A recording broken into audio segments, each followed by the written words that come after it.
नमस्कार। दिन भर की हर खबर से आपको करने खबरदार, मैं हूं श्वेता सिंह। नीतीश कुमार कल भी बिहार के मुख्यमंत्री थे, नीतीश कुमार आज भी बिहार के मुख्यमंत्री है, लेकिन एक रात के फासले में सरकार का स्वरूप ही बदल गया, बस उसका अगुवा एक ही रहा। हाँ, ये बात अलग है कि पहले वो महागठबंधन के मुख्यमंत्री थे, अब वो उस एनडीए के मुख्यमंत्री हैं जिसमें नरेंद्र मोदी है, जिस नाम पर नीतीश कुमार को काफी ऐतराज था। हम आधी रात की उस तख्ता पलट का विश्लेषण करेंगे, लेकिन उससे पहले हम प्रधानमंत्री नरेंद्र मोदी की उस राजनीति का विश्लेषण करते हैं जिसमें 20 महीने पहले चुनावी हार मिलने के बाद भी वो इस तरीके से इस राजनीति में लगे रहे कि आखिरकार नीतीश कुमार का दिल जीत लिया। ज्ञान करता हूं कि मैं विधि द्वारा स्थापित भारत के संविधान के प्रति सच्ची श्रद्धा और निष्ठा रखूंगा।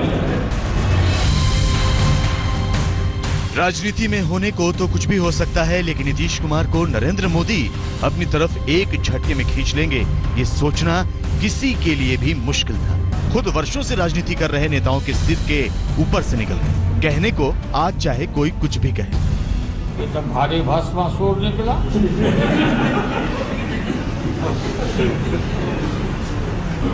ये बिल्कुल मैच फिक्स था, ये जानो।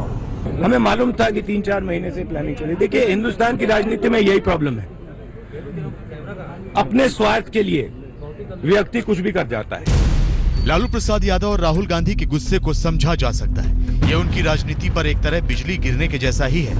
कैसे इन दोनों की पॉलिटिक्स नीतीश कुमार और बिहार में अचानक हुए राजनीतिक तख्ता पलट को समझने में फेल हो गई, इसका विश्लेषण हम आगे करेंगे। लेकिन सबसे दिलचस्प तो ये है कि कैसे नरेंद्र मोदी की पॉलिटिक्स ने चुपचाप अपने ऑपरेशन बिहार को अंजाम तक पहुंचाया, क्योंकि ये समझ पाना मुश्किल है। एक बार फिर आप नीतीश कुमार के साथ काम करेंगे, क्या महसूस कर रहे हैं? देखिए, हम लोग के संबंध कभी खराब नहीं रहे और हम लोगों ने मिलकर बिहार के अंदर जिस तरह का विकास था करके दिखाया। तो विकास दर का मुद्दा हो, कृषि के क्षेत्र में हो, बिहार को एक नई ऊंचाइयों पर हम लोगों ने मिलकर ले जाने का काम किया था और फिर हम लोग मिलकर बिहार को और आगे ले जाएंगे और देश के सबसे विकसित राज्यों की श्रेणी में लाकर खड़ा करने का जो हम लोग का संकल्प है, उस दिशा में हम लोग आगे बढ़ने का। ये सुशील मोदी ही थे जिन्होंने अप्रैल से लालू परिवार पर हमलों की शुरुआत की थी। लालू प्रसाद यादव के बेटे तेज प्रताप पर मिट्टी घोटाले के आरोप से जो बात उठी, वो फिर आगे जमीन सौदों को लेकर पूरी लालू फैमिली पर पहुंच गई। बिहार में सुशील मोदी रोज प्रेस कॉन्फ्रेंस करके नए खुलासे कर रहे थे, जिसमें लालू के बेटे बेटियों के साथ खुद लालू प्रसाद यादव चारा घोटाले के बाद पहली बार फिर से बड़े राजनीतिक कटघरे में खड़े हो गए। प्राइवेट कंपनी को फेवर्स शो किया गया है और उसकी एवज में श्री लालू प्रसाद यादव और उनकी फैमिली को पहले एक जमीन दी गई। इन सारे मामलों में काफी गड़बड़ियां पाई गई। 7 जुलाई को लालू के घर और ठिकाने पर छापे, रेलवे होटल के आवंटन के 11 साल पुराने केस में सीबीआई की एफआईआर, उसमें लालू राबड़ी के साथ तेजस्वी यादव का भी नाम और उस पर नीतीश कुमार का वो स्टैंड जो सीधे लालू से नाता तोड़ने के संकेत देने लगा था। नीतीश के अल्टीमेटम के बाद मामला 7 जुलाई से 20 दिन ही खींच पाया और नीतीश कुमार ने न सिर्फ लालू से अलग होने का फैसला कर लिया, बल्कि बीजेपी के साथ सरकार भी बनाई। हमारी प्रतिबद्धता बिहार के लोगों के प्रति है, जनहित के प्रति है। आगे भी उसी राह पर चलकर लोगों की हम सेवा और खिदमत करते रहेंगे। शराबबंदी पर नरेंद्र मोदी की नीतीश कुमार के लिए तारीफ, नोटबंदी पर नीतीश कुमार का नरेंद्र मोदी को समर्थन, राष्ट्रपति चुनाव में रामनाथ कोविंद के नाम पर एनडीए को समर्थन, बिहार की बेटी के नाम पर भी मीरा कुमार का समर्थन न देना, ये सब संकेतों को आज जोड़ा जा सकता है, जिन्हें कल तक सिर्फ एक राजनीतिक स्टैंड माना जा रहा था। सवाल सिर्फ यही था कि क्या नीतीश कुमार का दिल नरेंद्र मोदी की पॉलिटिक्स के लिए पिघल जाएगा। यही है नीतीश कुमार जी का पॉलिटिक्स विद डिफरेंस, कि हमने कहा कि नहीं, अगर आप जीरो टॉलरेंस की नीति नहीं मानिएगा तो मैं जनता की अदालत के साथ साथ इस्तीफा देकर के नई सरकार बनाऊंगा। बिहार की राजनीति में ये यू टर्न कहने के लिए तो नया नहीं है, क्योंकि 2 साल पहले नीतीश कुमार ने लालू प्रसाद यादव के साथ जाकर कुछ ऐसा ही किया था, जिसके बारे में कोई सोच नहीं सकता था। लेकिन आज का यू टर्न इसलिए सबको चौंकाता है क्योंकि नरेंद्र मोदी से नीतीश कुमार का अंक गणित फिट नहीं बैठता। ये सब जानते थे, फिर भी ये नरेंद्र मोदी पॉलिटिक्स है जिसने 2013 से 4 साल बाद आखिरकार नीतीश कुमार को खींच ही लिया। मुझे तो इस बात की बहुत खुशी है कि हमारे बिहार के विकास के दिन आ गए और पहली बार काफी दिनों के बाद ऐसा हो रहा है कि नरेंद्र मोदी जी भारत के प्रधानमंत्री हैं, नीतीश जी सुशील मोदी जी बिहार में हैं और केंद्र के साथ समन्वय के साथ बिहार को आगे बढ़ाएंगे। नरेंद्र मोदी पॉलिटिक्स को समझना सिर्फ इस लिहाज से आसान है कि इस पॉलिटिक्स में विपक्ष की पतंग काटने का कोई मौका गंवाया नहीं जाता। विपक्ष ढीला पड़ा तो समझो उसकी पतंग कट गई। अभी मणिपुर विधानसभा चुनाव में कांग्रेस ने सबसे ज्यादा 28 सीटें जीती थी, लेकिन बीजेपी ने 21 सीट के बावजूद सरकार बना ली। मणिपुर में कांग्रेस सरकार बनाने का दावा ही पेश कर नहीं पाई और पहली बार राज्य में बीजेपी की सरकार बन गई। इसी तरह गोवा के भी विधानसभा चुनाव में कांग्रेस ने सबसे ज्यादा 17 सीटें जीती, लेकिन वो सरकार नहीं बना सकी। रातों रात नितिन गडकरी को अमित शाह ने गोवा भेजा और छोटे दलों से बात करके सरकार बना ली। बीजेपी की खासियत है, कांग्रेस जब सो रही थी आप लोग रात भर फोन घुमा रहे थे। हाँ, मैं सोया नहीं रात भर। ये बात वही तो गड़बड़ है। वो उन्होंने कहा मुझे पार्लियामेंट में तुम विलन जैसा काम किया, इसलिए बोले हमारी फिल्म पिट गई। अरे मैंने बोला तुम्हारा हीरो सो रहा था तो मुझे तो क्यों दे रहे। बिहार में भी बिजली की तरह बीजेपी ने राजनीतिक घटनाक्रम पर प्रतिक्रिया दी। फैसले लेने में देर नहीं लगाई। जैसे लग रहा था कि समर्थन वाले लेटर टाइप करके ही रखे गए थे। नीतीश कुमार के इस्तीफे के फौरन बाद 3 घंटे के अंदर समर्थन का ऐलान कर दिया गया। हम नहीं चाहते कि बिहार के अंदर कोई मिड टर्म इलेक्शन हो, कोई मध्यावधि चुनाव हो। बिहार पर 3 सदस्यीय समिति बनी है। श्री सुशील मोदी, हमारे नित्यानंद राय जी और प्रेम कुमार जी, ये तीनों मिलकर वहाँ की स्थिति का जायजा ले रहे हैं। बीजेपी ने तय किया है नीतीश कुमार की सरकार को समर्थन देने का। ये मोदी शाह की पॉलिटिक्स है जिसमें फैसले लेने में देर नहीं होती। यही वजह है कि कल नीतीश कुमार ने 6:30 बजे इस्तीफा दिया।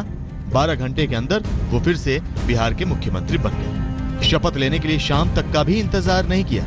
कोई टूट फूट का चांस नहीं, विपक्ष के लिए कोई मौका नहीं। पटना से रोहित सिंह, श्वेता सिंह और बालकृष्ण के साथ हिमांशु मिश्रा, दिल्ली आज तक। जिस तरीके से बिहार में ये सब कुछ हुआ है, जिस तरीके से नीतीश कुमार तो मुख्यमंत्री रहे हैं लेकिन सरकार बदल गई है, उसमें नरेंद्र मोदी की पॉलिटिक्स की पूरी छाप नजर आती है। और इस पॉलिटिक्स का पहला मंत्र है कि कोई भी फैसला लेने में देरी नहीं की जा सकती। यानी आप मंथन नहीं कर सकते, एक दूसरे से विचार विमर्श नहीं कर सकते। फैसला लेना है तो लेना है। आपको ये सहमत होना है कि ये फैसला सटीक है, सही है, सबके हित में है। नरेंद्र मोदी की छाप इस फैसले में अगर दिखती है तो अब सबसे बड़ी बात जो सबको देखना है वो ये कि नरेंद्र मोदी और नीतीश कुमार के बीच जो ये नई दोस्ती दिख रही है वो देश की राजनीति को और विपक्ष के एजेंडे को किस तरीके से बदल सकती है।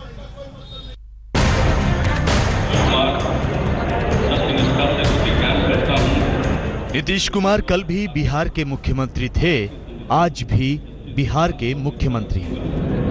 मैं भारत की प्रभुता और अखंडता को पूर्ण रखूंगा।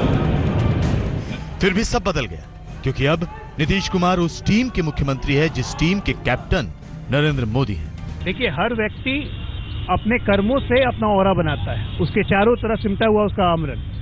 आडंबर नीतीश कुमार का ऐसा है कि सबको ही अपनाना चाहते हैं, लेकिन समस्या ये है कि हम वैसे गोद में नहीं बैठ सकते हैं जहां पे कहीं से भी भ्रष्टाचार पनपता हो। 20 महीने पहले नरेंद्र मोदी की पॉलिटिक्स बिहार में हार गई थी, लेकिन 20 महीने बाद न रैली न कोई भाषण, नरेंद्र मोदी ने बिहार को भी जीत लिया, नीतीश कुमार को भी जीत लिया। अपने धुर विरोधी का दिल जीत लेना, इससे बड़ी राजनीतिक जीत भला क्या होगी। जेडीयू बीजेपी का साथ है, हम नेचुरल एलाई है, 17 साल साथ रहे। कई एक मुद्दे पर मतभेद हुआ था, लेकिन जब फिर से एक हुए हैं तो जब जुड़ाव हुआ है तो जोर से जुड़ाव हुआ है। आज हम लोगों का सिंबल अलग अलग है, दल अलग अलग है, लेकिन दिल एक है। नीतीश कुमार का लालू प्रसाद यादव से पीछा छुड़ाना और नरेंद्र मोदी के पाले में जाना, इसके राजनीतिक मायने इतने बड़े हैं जिसे एक झटके में विपक्ष को ध्वस्त करने वाली राजनीतिक बमबारी कहा जा सकता है। क्योंकि नीतीश कुमार का नरेंद्र मोदी के साथ जाने का मतलब ये है कि सांप्रदायिक राजनीति के विरोध के नाम पर मोदी विरोध की राजनीति ध्वस्त होने के संकेत दे दिए गए हैं। नीतीश कुमार के रूप में विपक्ष ने अपने सबसे विश्वसनीय और बेदाग चेहरे को भी गंवा दिया है और भ्रष्टाचार से लड़ाई का जो चुनावी एजेंडा 2014 में नरेंद्र मोदी के चुनावी कैंपेन से चला था वो 2019 में भी जारी रहेगा। नीतीश कुमार के राजनीतिक सरेंडर के साथ ही ममता बनर्जी और केजरीवाल जैसे मोदी विरोधी नेताओं के लिए भी बेचैनी बढ़ी होगी, क्योंकि ऐसे नेताओं की कैंपेन हाल के वर्षों में भ्रष्टाचार के फोकस से हटकर मुख्य तौर पर मोदी विरोध की राजनीति में फिक्स हो गई। एंटी मोदी मोर्चा की उम्मीद में विपक्ष को एकजुट करने की मेहनत पर भी एक तरह से पानी फिर गया। अरे पूरा देश हम एकता बना रहेगा, इनको उखाड़ के मायावती जी, अखिलेश को हम लोग इकट्ठा कर रहे हैं। दीदी ममता जी से लेकर के समूचा नेता 27 तारीख को बुलाता है ना भाई। जो लोग उसूलों पे अड़े हैं, आइडियोलॉजिकल कमिटमेंट है, वो कहीं ना कहीं समझौता करके बीजेपी के खिलाफ लड़ते रहेंगे। जो कुछ भी राजनीतिक घटनाक्रम आए दिन हमें देखने के लिए मिल रहे हैं, तो ये सब अपने देश के लोकतंत्र के लिए शुभ संकेत नहीं है, और अब इसे अपने देश की आम जनता को ही आगे आकर कमजोर होने से बचाना होगा। बिहार के नए राजनीतिक समीकरण के जरिए यह भी मैसेज दिया जा रहा है कि भ्रष्टाचार के खिलाफ लड़ाई और विकास की राजनीति में साथ चलने के लिए इस वक्त सबसे जरूरी राजनीतिक खिलाड़ी सिर्फ और सिर्फ नरेंद्र मोदी ही हैं, क्योंकि लालू के साथ सरकार न चला पाने का आधार बनाकर ही नीतीश कुमार ने उनका साथ छोड़ा है। हमने अपने अंतरात्मा की आवाज पर पूरी चीज को देखते हुए हमने समझा कि अब मेरे जैसे व्यक्ति के लिए इस सरकार का चलाना संभव नहीं है। ये बिहार से देश की राजनीति में 2019 के लिए नया एजेंडा सेट करने की शुरुआत है, जिसमें विपक्ष के लिए आने वाले दिन और भी ज्यादा मुश्किल होने जा रहे हैं। ये नीतीश कुमार की लालू पर जीत नहीं, न लालू प्रसाद यादव की नीतीश से हार है। ये सबसे ज्यादा नरेंद्र मोदी की पॉलिटिक्स की जीत है, क्योंकि वर्षों पुराने राजनीतिक मतभेद और मनमुटाव के बावजूद नीतीश कुमार 4 साल बाद आज नरेंद्र मोदी की टीम में आखिरकार खड़े हो गए। तो इसका क्रेडिट नरेंद्र मोदी की पॉलिटिक्स को ही जाता है। आज तक ब्यूरो। वर्तमान की राजनीति में आगे बढ़ना है तो अकेले बढ़ना विकल्प नहीं होता है, आपको गठबंधन के और साथी भी चाहिए। इसीलिए बीजेपी कभी भी अपनी किसी साथी का दामन खुद से नहीं छोड़ती है। नीतीश कुमार नरेंद्र मोदी से नाराज होकर बीजेपी का साथ छोड़कर गए थे, नरेंद्र मोदी के नाम से नाराज होकर बीजेपी का साथ छोड़कर गए थे, लेकिन उस साथी को मनाना, उससे दोस्ती करना, उसे वापस उस एनडीए में लाना, ये छोटी मोटी कामयाबी नहीं है। साथ ही इस बात को भी ध्यान में रखना होगा कि लालू प्रसाद यादव और राहुल गांधी के साथ नीतीश कुमार 20 महीने तक थे, और उससे पहले भी अगर हम उस प्रचार के दौर को सोचें, और वो तो टीम के कैप्टन थे, लेकिन उसके बावजूद वो दोस्ती नहीं टिकी। एक नई दोस्ती गढ़ ली गई, क्योंकि भले ही जेडीयू और बीजेपी को नैसर्गिक साथी बताया जाता हो, लेकिन नरेंद्र मोदी से नीतीश कुमार की कभी नहीं पटी। आज जब ये नया रिश्ता गढ़ा गया है, तो ये एक बहुत बड़ी कामयाबी बीजेपी के लिए, नरेंद्र मोदी के लिए। देखिए, राजनीति में पता लग जाता है आदमी के दिमाग में क्या होता है। क्लियरली मुझे मालूम पड़ गया था कि नीतीश जी ने ये प्लानिंग, मतलब देखिए मैं सच बताऊं तो 3-4 महीने से हमें पता था कि ये प्लानिंग चल रही है। अगर राहुल गांधी को सब पता था, तो क्या ये विपक्ष की फेल पॉलिटिक्स का सबसे बड़ा उदाहरण नहीं है कि आज नीतीश कुमार उन्हीं नरेंद्र मोदी की टीम में चले गए जिन नरेंद्र मोदी से उनका 36 का आंकड़ा था। राहुल गांधी जी अवसरवादी बता रहे हैं, लेकिन नीतीश कुमार को भ्रष्टाचारी तो नहीं पता। उन्होंने एक बार भी करप्ट तेजस्वी यादव से या उनके पिताश्री से ये नहीं पूछा कि क्यों आपको इनका जवाब नहीं देना चाहिए। जबकि सच यह है कि 5 दिन पहले ही नीतीश कुमार दिल्ली में राहुल गांधी से मिले, 35 मिनट तक बात हुई, लेकिन अब कोसने के अलावा कुछ नहीं बचा। मैंडेट नीतीश जी को बिहार ने एंटी कम्युनल लड़ाई लड़ने के लिए दी थी, और नीतीश जी ने अपनी पर्सनल पॉलिटिक्स के लिए उन्हीं लोगों से वो गले लग गए हैं। आप लालू से चाहते हैं? यही तो प्रॉब्लम है, यही तो प्रॉब्लम है हिंदुस्तान की पॉलिटिक्स में। अब राहुल गांधी बड़ी बड़ी बातें कर रहे हैं, लेकिन वो नीतीश कुमार को रोक नहीं पाए। शायद नीतीश कुमार की बातों को हल्के में ले लिया कि वो नरेंद्र मोदी के साथ तो जाएंगे नहीं, और इसके अलावा जाएंगे कहां, दूसरा कोई चारा भी नहीं। हमने राहुल जी से भी बातचीत की, लेकिन मुझको ऐसा नहीं लग रहा था कि बिला वजह का यह बात कि संवादहीनता है, मिल लेंगे, समस्या का हल हो जाएगा, ऐसी कोई बात नहीं। सच तो यही है कि बिहार में नीतीश कुमार के साथी रही राहुल गांधी की कांग्रेस और लालू प्रसाद यादव की आरजेडी दोनों अपनी पॉलिटिक्स में फेल हुए। अब नीतीश कुमार को कोसने के अलावा कोई तर्क भी नहीं है। बिल्कुल नीतीश कुमार बहुत बड़ा अवसरवादी नेता निकला। सारी चीज व्यूहरचना हुआ नीतीश और भाजपा के नरेंद्र मोदी के, क्योंकि कई अवसर पर नीतीश कुमार जाके मिलते रहे हैं। धोखा, ऐसा धोखा दिया कि बिल्कुल छूला फोक दिया। नीतीश कुमार पर गुस्सा उतारने के बीच सवाल यह है कि क्या लालू प्रसाद यादव तेजस्वी पर सीबीआई की एफआईआर के बाद एक तरह से अड़ गए थे, जिसमें उन्होंने नीतीश कुमार का साथ और महागठबंधन की सरकार भी कुर्बान कर दी। आरजेडी के ही एक विधायक तो यही कह रहे हैं। निश्चित रूप से पुत्र मोह में, परिवार के मोह में उन्होंने इस्तीफा नहीं कराया। परिवार की वजह से ही क्या देख रहे थे कि इस वजह से सरकार चली जा सकती है। क्या राहुल गांधी और लालू प्रसाद यादव के लिए ये आत्म मंथन करना जरूरी नहीं है कि कैसे 20 महीने के अंदर ही नीतीश कुमार अचानक इतना बदल गए कि उन्होंने नरेंद्र मोदी से दोस्ती को कबूल किया, जिन नरेंद्र मोदी के नाम पर उन्होंने बीजेपी से 17 साल की दोस्ती तोड़ दी थी।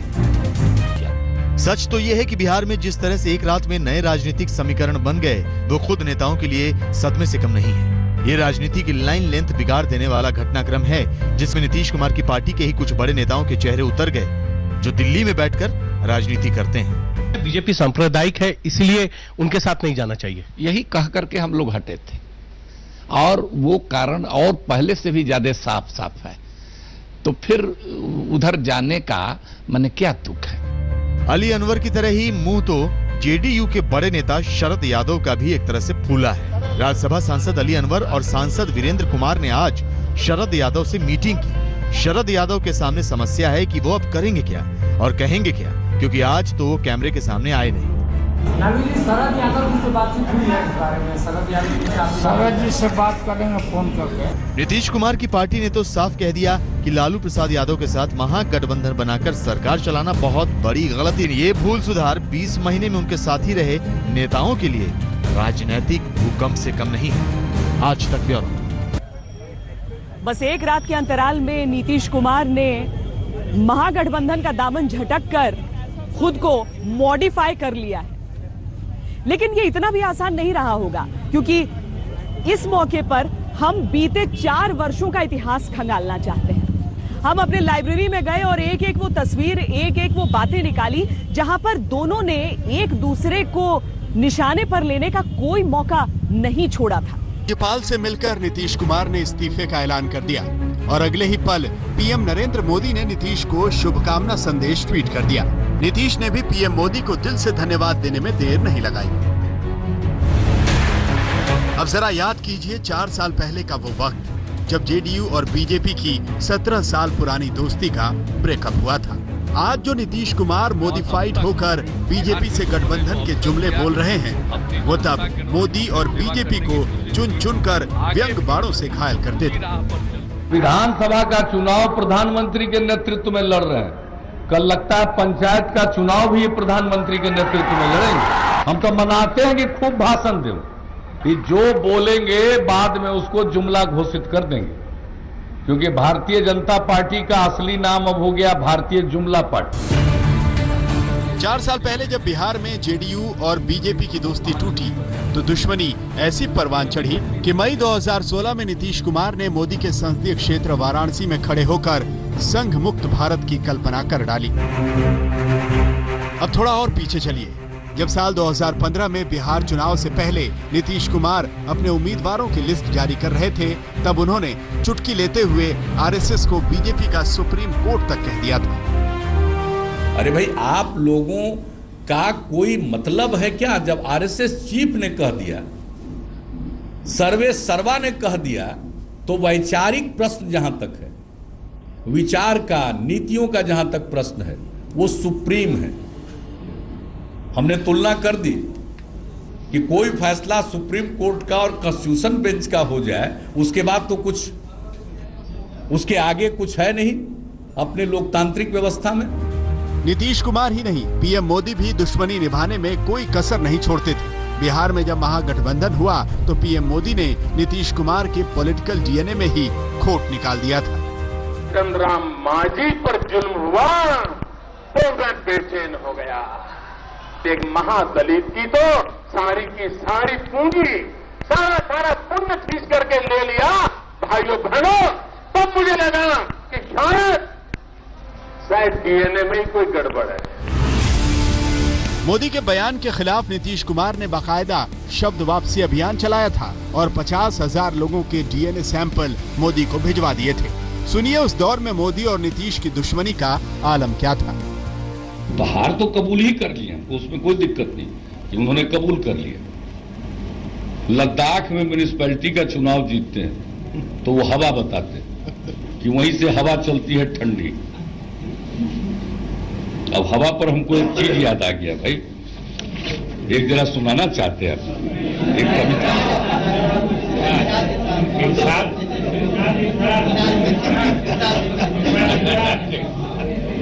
बहती हवा सा था वो, बहती हवा सा था वो, गुजरात से आया था वो,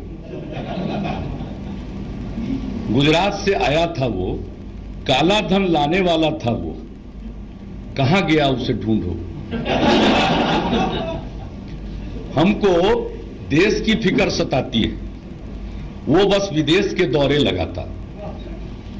हमको बढ़ती महंगाई सताती, वो बस मन की बात सुनाता।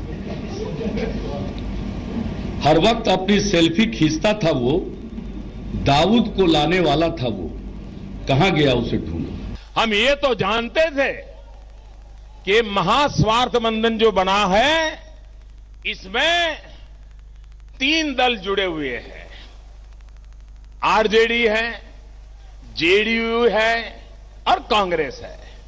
लेकिन हमें इस बात का आश्चर्य हुआ कि नीतीश बाबू ने अपने पहले मुशायरे में भी ये 3 इडियट का गीत क्यों ले आए।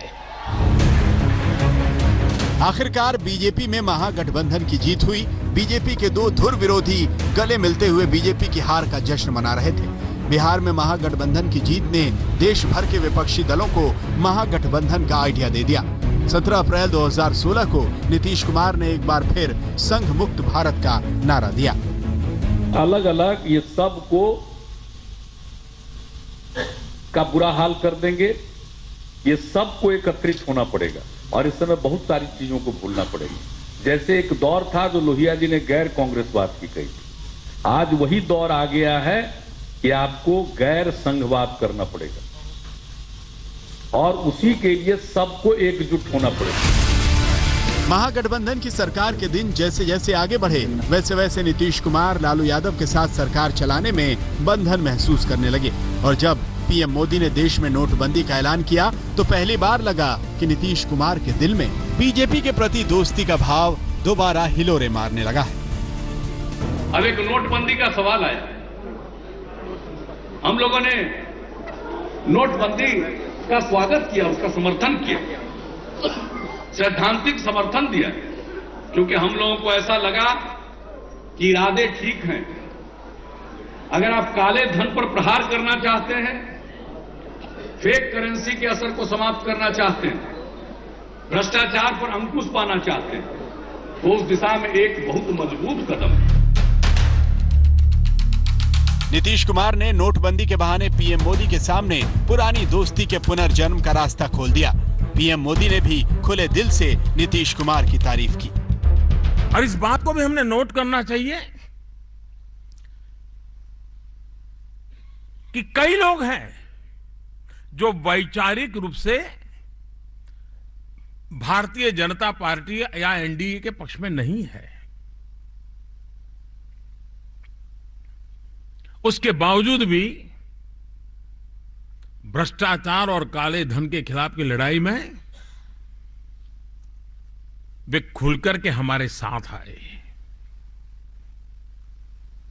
मैं उड़ीसा के मुख्यमंत्री श्रीमान नवीन बाबू का आभार व्यक्त करता हूं। मैं बिहार के मुख्यमंत्री श्रीमान नीतीश कुमार का आभार व्यक्त करता हूं।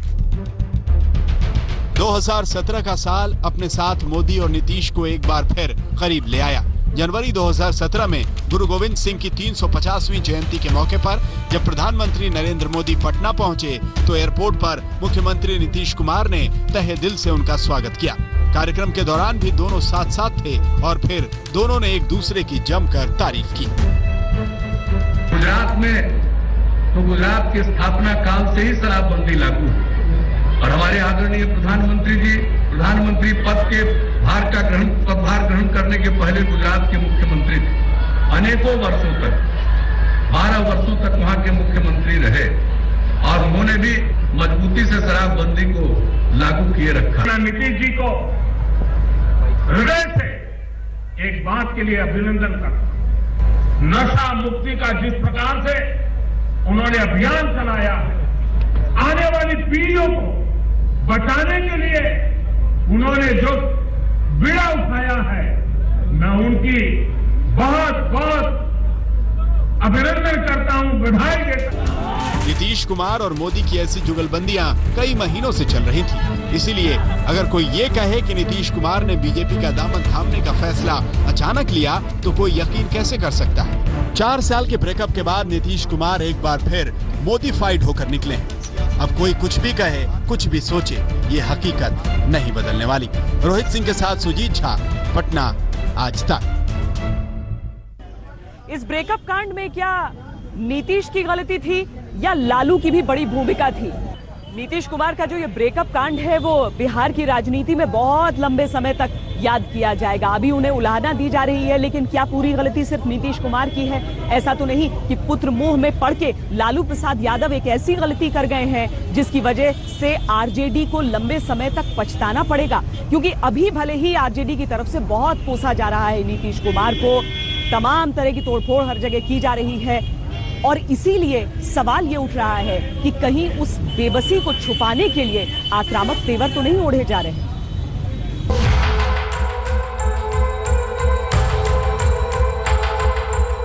छूड़ा भोंकने के बड़े भाई के पीठ में छूड़ा भोंकने का काम किया नीतीश कुमार। आप कह रहे हैं छूड़ा भोंका है? छूड़ा भोंका है बिहार के जनता के। नीतीश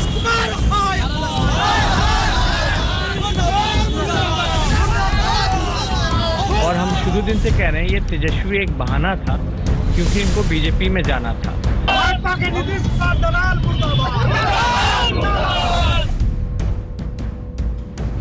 ये तो भारी भस्मासुर निकला।